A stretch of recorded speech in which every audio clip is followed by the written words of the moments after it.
right, welcome to part 2 of Worth Following as we journey through this really basic series on is Jesus someone worth following? It's interesting that the word Christian literally means a follower of the Christ. And if you've been around here, you understand that the Christ isn't a name, it's a title. He's the anointed one, he's the Messiah. That's who Jesus is. He's the Christ. And so even the term Christian means to follow after the Christ. You've identified Jesus is that Messiah, and I'm going to follow after him. One of the other words that we use is the word disciple.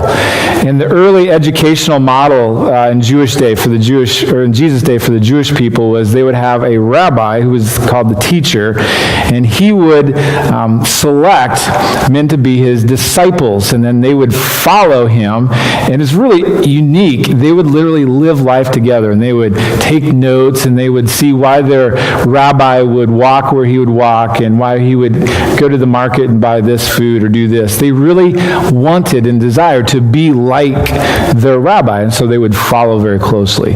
So those basic terms that we identify, Christian and disciple, are about following. So this is a really fundamental series, something that I'm glad that you're part of. Whether you've been a Christian for 30 years, it's always important to stop and say, is Jesus still worth following? Am I following well? Can I follow better? Maybe you're just trying to figure out, is Jesus someone that you believe in? Is he someone that you want to give your life to? Maybe you've never publicly given your life to Jesus, to follow him. And this is a great series to kind of figure out, is Jesus someone that is worth following in my life? And what does that look like? Now, to help us through this adventure, we are using the Bible, which is helpful, but specifically we're using the words, the actual words from Jesus, as he describes himself. The New Testament opens with 3 books, Matthew, Mark, Luke, and John, and they're all just these little books that describe the life of Jesus, who he was, miracles he did, things that he taught. And in the book of John, John records 6 descriptions or metaphors that Jesus gives us of himself. And they all start with the 2 words, I am. I am. And that's what we're looking at, these metaphors that Jesus used to describe who he is. For example, last week we started, and if you missed out on this, you can catch the podcast, but we opened with this phrase that Jesus said, I am the bread of life. And so his point in all of that was that we crave all kinds of things in life. In fact, we define life as pursuing our passions or our desires. And he said, okay, if you do that, you're always going to be what? You're going to be hungry again. You finally get that job, well, you're going to want the next job. Or if you get $1 million, you're going to want another $1 million. Or you have that delicious meal. Anyone hungry? All right, you want that bread. You're going to eat it, and then you're going to be hungry again. Sorry for you on the 30-day whatever cleanse. Sorry. Just a reminder, there's bread on the make sure you take the Panera bread on your way out. Sorry, that bread has to go, so take it. But that's Jesus' point, is that we crave, we want. He says, listen, I am the bread of life. Crave me, consume me, and I will satisfy your desires. You won't be hungry again. That's his promise. In other words, is Jesus worth following? He say yes, because I can be your everything. I can satisfy you. So today, we're going to move over to this statement, and you've picked it up already because you're smart people. Jesus makes this statement, I am the light of the world. That's a big statement. It's a huge statement. Now, to appreciate what Jesus says regarding light, we need to flip it to the other side and talk about its component. The other opposite of light is darkness. In fact, the definition itself of light is the absence of, the definition of darkness is the absence of light. So to take away light means we have darkness. That's what it is. That's how it's defined. Now, I don't know about you, but what's the darkest place you've been? Don't include your mother-in-law's house. Okay, that's not funny. Come on. No, darkest place you've ever been. For me and my family, I don't know why we do this, but we end up going to caves when we go on vacation. We just end up, maybe it's the big signs that say, you must go to Wonder Cave or Cave of the Winds, whatever. We end up in all these caves. And if you've been to a cave, you understand what I'm talking about when they take you to the depths of the cave and they do this really mean thing, they turn out all the lights. And it's in that moment you really understand what darkness truly is, because you can't see the hand in front of your face, and you can do mean things to the people that you're with, like flick their ears or whatever. Be mean, okay? I've never done that. But it freaks you out, though, when you see that darkness, or you don't see the darkness, you see nothing. You don't know what's out there, and there's this little fear, like, what if the lights don't come back on? That's why one of the reasons I'm glad I have a cell phone, right? All the lights. That's usually what happens. You turn on one of those cell phones, it just lights up the room. But we've all experienced at some level that kind of darkness, whether it's been a cave or someone's turned out all the lights and you just can't see where you're going. But one of the things that happens in darkness is our imaginations kind of get the best of us. We have fears because we just don't know what's going on. We can't see, we can't experience. We need the light.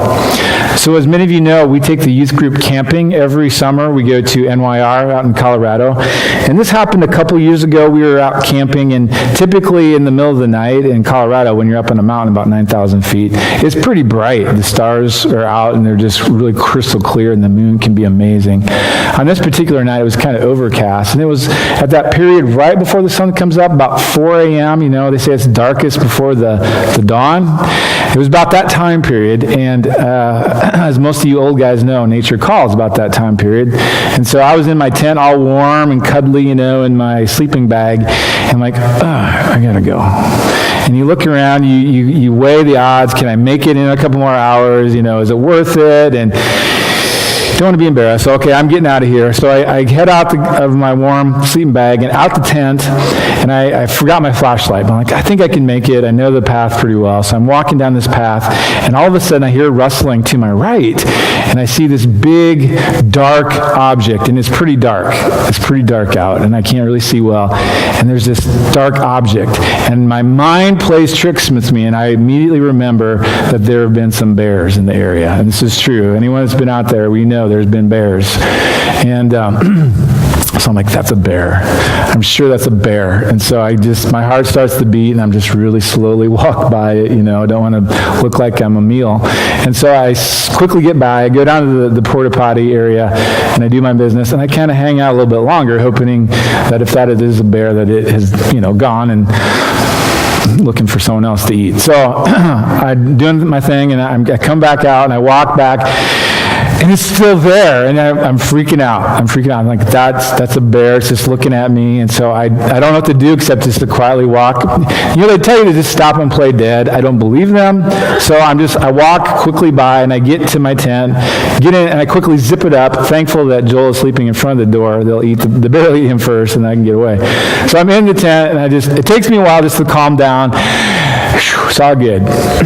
I wake up the next morning bright and early, go out, walk down the path, and that bear is a tree stump. It was a tree stump. It was just this big, black, hulking-looking thing, but it looked like a bear at night.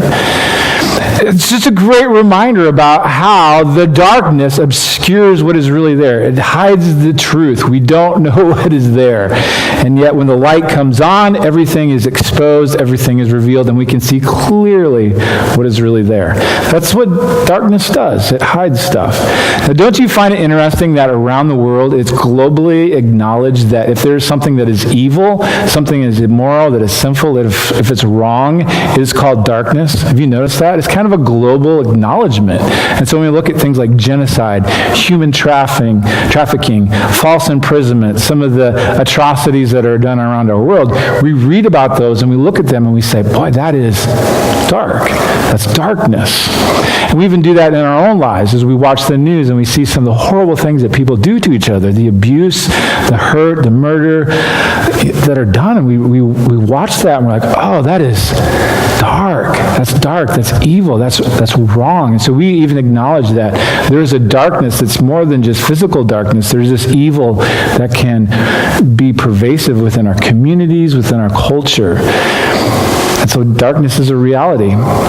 And even when we look at our own lives, we describe our own lives that way. Like if we're caught up in hurts or habits or addictions that are harmful to us, we'll acknowledge, I'm in a dark place. And it can be more than just sin, too. Maybe you've lost a loved one, lost a job, lost a relationship, and you're just depressed, and you feel the blues, you feel darkness, and you just say, I'm in this bad place. I'm in a dark place. And so it can be even more than just sin. It's just this separation from truth, or this not knowing where you are. And sometimes you'll feel lost, and you'll just say, I just feel like I'm in this dark, dingy, lost place. I think we can all acknowledge in this room, we've all had these feelings of darkness.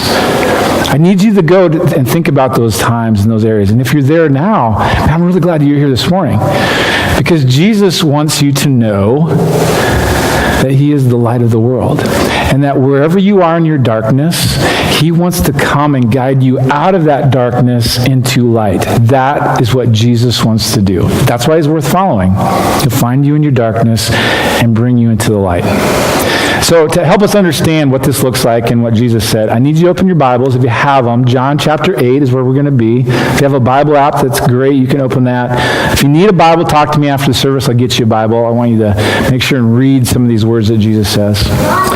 One of the things that helps when you read about Jesus is to know the background or the context of what Jesus is saying. And here is one of those examples.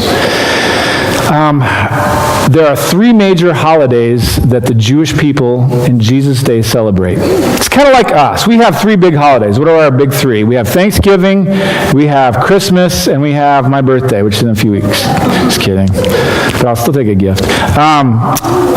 We usually celebrate Easter. It's probably the big 3. Sometimes people will throw in the 4th of July, for our country. But those are usually the big 3 that we celebrate. For the Jewish people, they had 3 big holidays or feasts that they celebrated. Everyone would come into Jerusalem and they would celebrate. One of them was Passover. That's a big one. We'll talk about that at Easter. Second one is Pentecost. That's 50 days after Easter, or after Passover.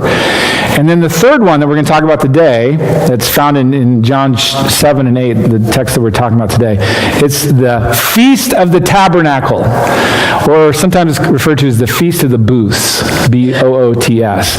A tabernacle or booth means like a shelter, like a lean-to.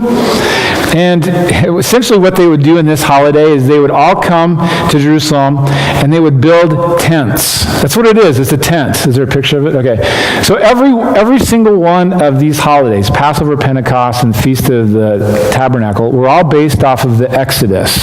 So if you want to understand what's going on with these feasts, you need to read Exodus, where God rescued his people Israel out of Egypt and brought them out into the wilderness, out to Sinai, to give them the 10 Commandments. And what God did for his people is that as they were wandering out in the wilderness, he would be a presence to them in the form of this fire. And he would lead them. He would preside in the middle of the camp so that they would know he was there in this form of fire. And it's this idea of God leading them. So they would celebrate the Feast of the Tabernacle once a year, usually in the end of October after harvest. They would all make their tents, and for an entire week they would camp out. And there's one other thing that they did that is really unique, is up on the Temple Mount in Jerusalem, they would put up these great big poles, and on top they would put these lamps. They would take gallons of oil, fill them up, and every night they would light them on fire to symbolize that. So here you have all the people camping, and they would look to the temple and they would see this light. Now, history tells us, this info is in the Bible, but history tells us that there was so much light from these lamps up at the temple that in the entire city of Jerusalem was illuminated. In fact, people would take torches and they would walk up onto the Temple Mount, and it was so bright. They say that the entire city was illuminated. There's even a legend that the people up in Galilee, which is way to the north, could look down to Jerusalem and see the light. All right, that's pretty impressive. It gives you an understanding about what is about ready to take place. But here's why God had his people remember this moment in their history. Because it was in that moment, while they were wandering in the wilderness alone in the darkness, that God came in as a light, and he led them out of their darkness to the promised land. And that's why they celebrated the Feast of the Tabernacles. It's in this moment, it's during this feast that Jesus comes into the temple. There are probably these poles there where they're getting ready to light the torches for that night, that Jesus says these words. So let's pick up in John chapter 8, and let's read what Jesus says. Starting with verse 12. When Jesus spoke again to the people, he said, I am the light of the world. whoever, can we just stop there for a second? Do you see that word, whoever? That's a pretty important word. It's an inclusive word. It's not an exclusive word. It's inclusive. It says whoever. So he's the light. He says whoever. It doesn't matter where you're from, what country you're from, what color skin, what gender you are. It doesn't matter how much money you make, how poor you are. It doesn't matter what language you speak. It doesn't matter anything about you, your age. He says whoever. Whoever. That's you. That's me. Whoever follows me will never walk in darkness, but will have the light of life. And that's a huge statement, isn't it? I am the light of the world. That's a pretty bold statement. If anyone is going to say that, there's one of two things you can gather from that statement. One, they're serious. I mean, you don't mess around. I'm the light of the world, you better be. But what's the other conclusion you can draw? They're a lunatic. I mean, who says that? Who says, I'm the light of the world, unless they're serious or they're crazy? There's no in-between when it comes to Jesus. Never forget that. There's no in-between. He's either the light or he's the darkness. He's one or the other. And you have to determine which one. So he makes the claim. He says, I am the light of the world. What does that mean? What does that mean? What Jesus is saying is that he has come into the world to illuminate it, to bring in truth, to reveal what is going on into the darkness, to tell people then how to live life. Isn't it true that we need help with life? Just like the Israelites were trying to wander through the wilderness and get to the other side, how God came and led them to reveal the path. What Jesus wants to do is the same exact thing. He's saying, listen, I have come to show you how to live life, to reveal, to expose everything so that you know what's wrong, so you know how it can be fixed, but then how you can take steps to get through this life. I want to be that life to you. Now, that sounds pretty cool, doesn't it? That sounds great. That someone wants to come in and reveal to me how to live life. What does that look like? What are some examples? Well, here's a few examples.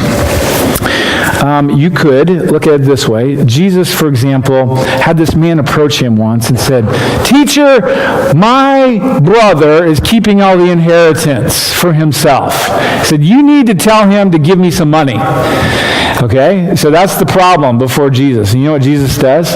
He shines light into it, and he reveals that this man has a greed problem. He says, buddy, you're greedy, okay? And then he says this, life does not consist of your possessions. He shines light into that situation. So he reveals the problem, you're greedy, and you need to understand to live life, it's not about accumulating possessions. Oh, okay. Light bulb situation. Does that make sense? That's what Jesus wants to do. He had another man come to him and was upset about at his brother. Again, you get sibling rivalry going on here. And he's upset with his brother, and Jesus looks at him and he dissects the problem. He shines light into it. He says, listen, you need to learn how to forgive. And then he says, if you don't forgive, our Father in heaven won't forgive you. Whoa. So what did Jesus do? He shined some light into the problem. You have a forgiveness problem. And if you want to live life in light, then you need to learn how to forgive others. You see, that's what Jesus wants to do, is he wants to come in to your life. He's going to expose what's really going on. So it may mean that he may find a problem, he may find an issue, but he's going to expose it so that it can be fixed. And then he's going to show you how to live the rest of your life. That's what Jesus does. And he does that in your relationships. He does it with your finances. He does it in your marriage. He does it in your job, in your careers. He does it as a parent. He helps you live life. That's what he wants to do. That's what Jesus is. Is he worth following? I would say yes. Because I hear a lot of voices and a lot of ways and paths that I can go through life. And if I'm in darkness, I don't know which one to choose. I don't know which way to go. But what Jesus is offering is to come and to be the light, to expose what's wrong, to reveal sometimes our sin, our hurts, our addictions, and then say, listen, here's the path that you can go. Sounds great to me. Sign me up. And you would think, well, why wouldn't everyone want to sign up for this? But what we find is that a few do, but there's a lot that kind of do this. They push back, like, whoa, I don't know if I want to get into that light. I don't know if I want to get into that. Why? Why would someone do that? Well, in the very next verse, you see that there's this religious group of leaders called the Pharisees. They push back. Immediately, they push back from Jesus' declaration. And their big issue is like, who are you to say this? Which, if you've read through any of Matthew, Mark, Luke, and John, this is a theme. The religious leaders always challenge Jesus and say, by whose authority can you say this? Come on. Who said you can say this? Listen to how they respond to Jesus. Verse 13, the Pharisees challenged Jesus, here you are appearing as your own witness. In other words, you're just standing here saying this. Your testimony is not valid. And Jesus answered, even if I testify on my own behalf, my testimony is valid, for I know where I came from, and I know where I'm going. But you have no idea where I come from or where I'm going. Essentially, if you've read all of what's happened, Jesus, he doesn't have to validate himself because he's already done enough. He's performed miracles. He's taught with authority. When he was baptized, the voice of God said, this is my son in whom I'm well pleased. There were documented accounts, and most of the people knew these, that validated who Jesus was. But here these religious leaders continue to be blind and do not want to accept who he is. And then he says this very fascinating two phrases. I want you to pay attention to what he says here. This is really important. Verse 15. You, referring to these religious leaders, you judge by human standards. In other words, he's saying, you're judging the light from darkness. So from your standards, your darkness, you're looking at me and you're saying that I'm darkness. He's like, that doesn't make sense. Darkness doesn't drive out darkness, as Martin Luther King Jr. said. Darkness doesn't drive out darkness. You're judging me from the dark. Darkness and light don't coexist. It doesn't work that way. Just a little bit of light drives out all kinds of darkness. He says, you're trying to judge me from darkness, and that's not who I am. And then he says this. He says, I pass judgment on no one. It's pretty interesting, is that when Jesus came the first time, he didn't come to pass judgment. He said as much. He says, I didn't come to judge the world, but to save the world. That's why Jesus came. And he's saying, I'm showing up here, and you're judging me, but I'm showing up here, and all I am is being the light. I'm just revealing and exposing what's going on, and you're judging me. So what does this mean? What's going on here? It means that people that are in darkness don't always like the light to expose what's going on. Sometimes we like the darkness because we like to hide. We like to cover up our evil. We don't want anyone to know. And so we hide what we're looking at on the computer. We don't want people to look at our phone because we're afraid of being exposed. And so we hide. So my daughter needed a new light bulb for her room. And as any good man would do, I go to Menards and find the brightest, the most powerful LED 1,000 lumen Sunbolt light bulb that I could find. And I put it into her room. And with great joy now, when I walk into her room at 6 a.m. and I turn on the lights, she's like, Dad, it's too bright. And it is. It's way too bright. I probably need a little dim it down a little bit. But every time I turn on the light, it is so bright. She pulls her covers over her head. She's like, Dad, it's too bright. And she cowers and she hides from the light. And that's exactly what these Pharisees are doing, is that they push back from Jesus because he's exposed them. And I don't know about you, when we start talking about Jesus exposing us, do you get a little nervous?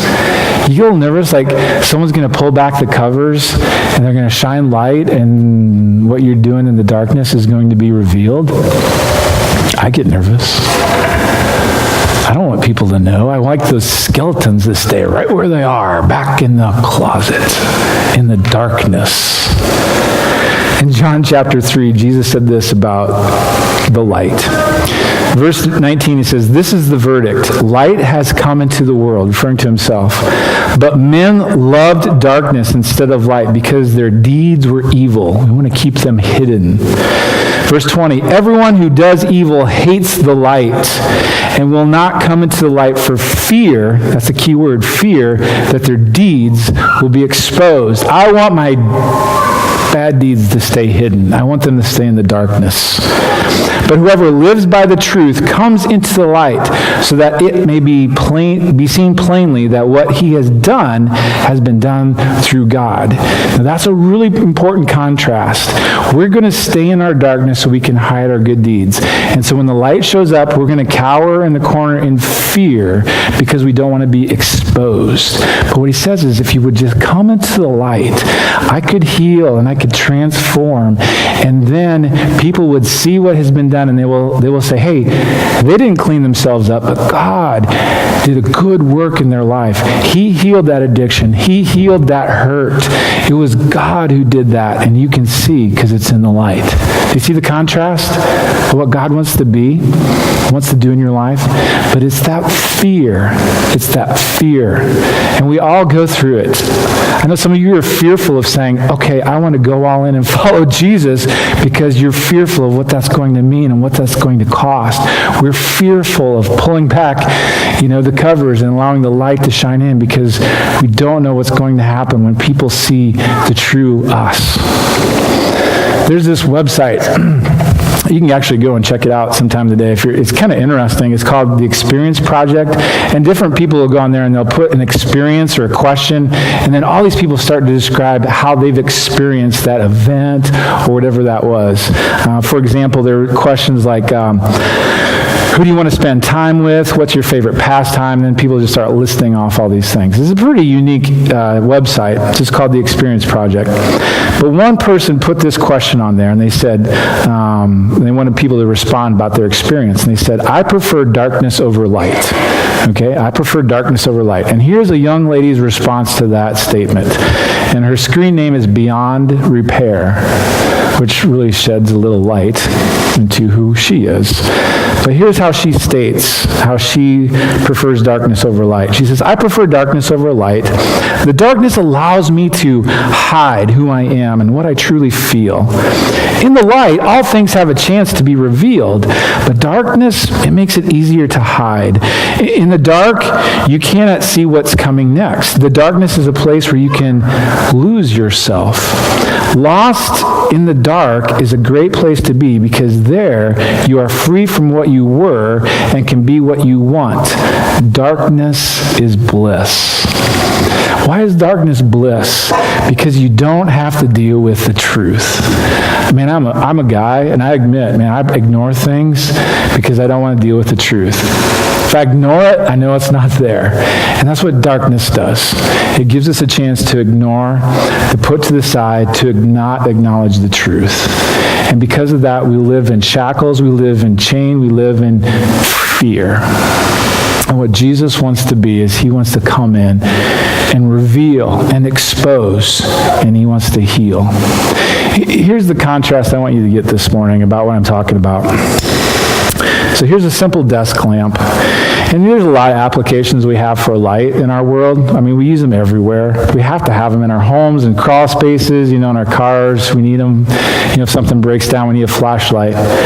But one of the applications, I think, when we think of Jesus being the light, is that of, if you've ever seen like a police detective show or a spy show, whenever they arrest someone or they want to interrogate them, they pull them into a room, they put them in a chair, and then they put lights on them, okay? They just pour all these lights on this person that they want to interrogate, and then they begin to ask him questions. And so as they're looking at the light, they feel the heat of the light, but it's just the intensity of light. Like nothing is exposed. And they ask him hard questions. It's really an interrogation. They want to get to the truth, and they're exposing and they're putting pressure on there. But what are they looking for? They're looking for evidence to condemn. They're looking for evidence to convict. And so as that light is shining on them, the pressure, the sweat, and then when you reveal what is true, they're like, all right, guilty, and they throw you into the jail. And I'm pretty convinced that sometimes when Jesus says that he is the light of the world and that he is coming in to expose, that is what we think of with who Jesus is. Like he wants to shine the light into our life, and he's looking for that evil, he's looking for that sin, and when he finds it, off to jail you go. I've found you, and I've confirmed that you are guilty. But that's not who Jesus is it? That's not what Jesus said at the very end when he was talking to the Pharisees. He says, I came into the world not to judge the world, but just to be the light. What's another application for light? Well, one that just jumps to my mind, I think describes what Jesus wants to be in our lives, is when I go into the doctor office or if I'm rolled into surgery. Have you noticed the amount of light they have in an operating room? It's ridiculous. But it needs to be ridiculous. Why? They need to see so that they can operate on you, so that they can fix you. When I roll into the dentist office and they put that light over me, they want to see what's wrong. They want to see if there's a cavity. Not to condemn me. You should be brushing more. They're like, no, we need to fix it. And they roll you into surgery. They want to see so they can cut and they can operate and they can look what's wrong and they can fix it. When the doctor rolls up and he has the headlamp on, and he's looking in your face and looking in your eyes, he wants to see what's wrong so that he can fix it. And anyone hits a parent here who has a little kid who's got a splinter, you know what I'm talking about? That splinter that's deep, and they're like, Mommy, Daddy, it hurts. What do you need? The first thing you need, well, let's get in the light. I need to see the light so I can get those tweezers in there, and there it is. I can see it. And that's the kind of light that Jesus wants to be, is that he wants to come in and he wants to expose what's wrong so that he can fix it. He's not going to condemn you. He's like naughty, bad. He's going to say, okay, this is what's wrong. Here's the truth. Let me fix it. Let me heal it. Let me transform it. And then come and live with me in the light. Don't have to hide anything. Just be who you are. Be who I am in you, because I'm the light. That's what Jesus wants to be. He wants to lead you from your darkness into the light. If you're here this morning and you're just kind of in the dark spot, I mean, you're following Jesus, but you're kind of hurting. You're kind of in that dark place. I'd love to talk to you afterwards just to help you know that you're not alone.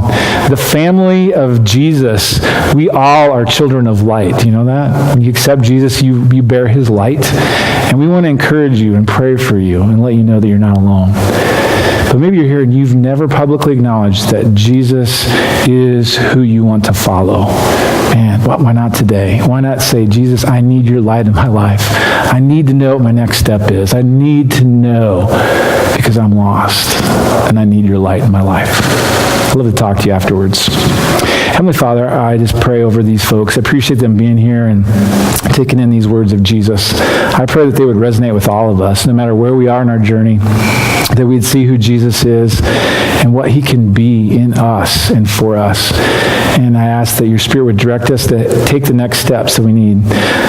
For those of us who are following him, help us shine the light of Jesus into some of those dark areas that need attention, that need healing. And I pray for that healing to take place this week. And I pray for anyone that's just trying to figure out who you are and about putting faith in you and what that looks like.